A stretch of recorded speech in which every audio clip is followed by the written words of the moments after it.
Let's be honest, everybody loves asking, which car is fastest? Cool, cute. But today, we're asking the real grown-up question. Which supercar would you actually want to live with after the honeymoon phase ends? Because it's easy to fall in love with horsepower. It's a lot harder to fall in love with service bills, tire costs, battery anxiety, software drama, or an old V12 that wakes up every morning and chooses aristocratic violence. So today, we've got three machines representing three completely different worlds.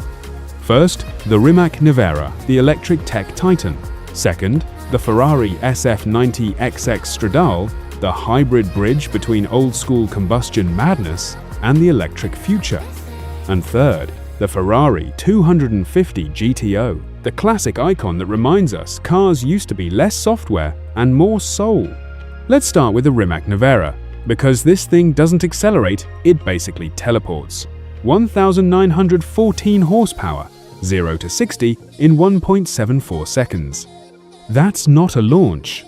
That's your spine filing for workers' compensation. It's the kind of car that makes your organs briefly lose trust in you. Financially though, the Nevera is weirdly chill in some areas. Charging it to full? Maybe $15 to $30. Depending on where you live. Which is hilarious when you remember this is a multi-million-dollar electric war crime. Scheduled service is also pretty minimal. No oil changes, no spark plugs, no belts. Just coolant flushes, tire rotations, and the occasional existential crisis about battery tech moving faster than your resale value. Because yes, that's the catch. The big nightmare with the Nevera is battery degradation. A full pack replacement can cost well over $100,000. Rare? Sure. The kind of number that makes your soul leave your body? Also sure. And then there's the weight. The Nevera is heavy around 5,000 pounds, which means it absolutely devours expensive performance tires. It may save money on brake pads thanks to regenerative braking, but it will eat through rubber like it has a personal grudge against Michelin. Now let's move to the Ferrari SF90 XX Stradale, the hybrid one, the bridge, the diplomat. The car that looked at the future and said, fine, but I'm bringing a V8 and making it angry. With 1,016 horsepower, a twin-turbo V8 and 3 electric motors. This thing is what happens when Ferrari decides compromise should still feel ridiculous. The problem? Complexity. This car is basically two engineering departments arguing in Italian under one carbon fiber roof.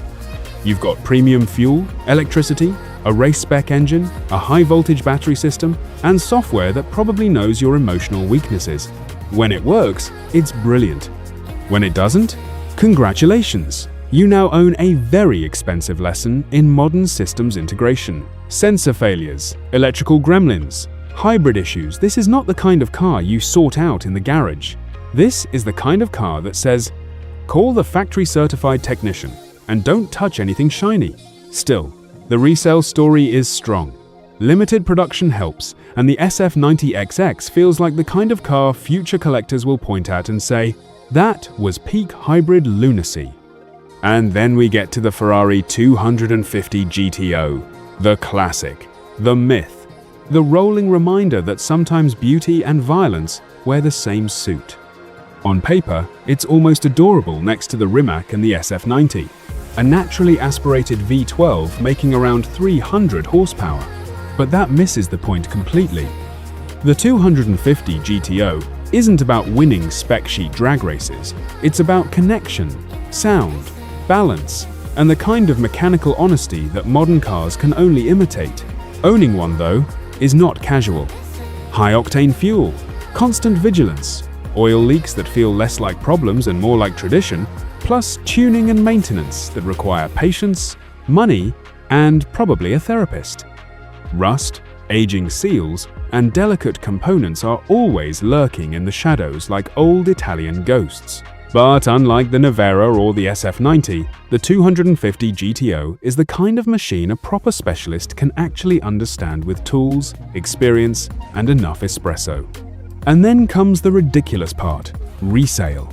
The 250 GTO isn't just a car, it's basically an asset class with a V12 soundtrack. These things aren't treated like transportation. They're treated like paintings that happen to terrify auction houses. They don't just hold value, they become legend. Now let's talk hidden costs, because this is where reality usually roundhouse kicks romance. Insurance on the Rimac and Ferrari SF90 XX? Astronomical.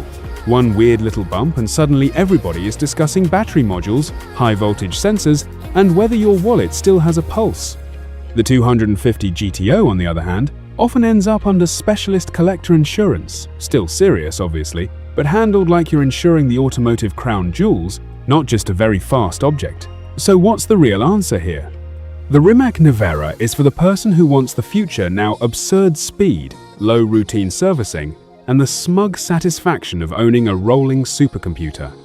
The Ferrari SF90 XX Stradale is for the person who wants both worlds, electric punch and combustion theatre, and doesn't mind that ownership might occasionally feel like managing a Formula One startup.